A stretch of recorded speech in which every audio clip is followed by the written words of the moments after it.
If we talk about a lifetime of mobility as our stance here at OrthoUnited, you can look at the things that we do, for young patients. We are all in the community covering high school programs and football teams. All of our doctors, at least most of our doctors, will spend their Friday nights on the sidelines caring for the local high schools. So we start where we're seeing young patients and dealing with their issues. We have a large multi-specialty group that deals with a variety of sports medicine issues to hand and upper extremity until the patients get a little bit older, and then we're dealing with their total knees and total hip replacements, their spine surgeries.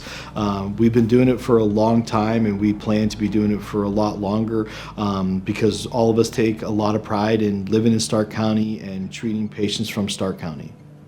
Conveniently scheduling appointments online today at orthounitedohio.com.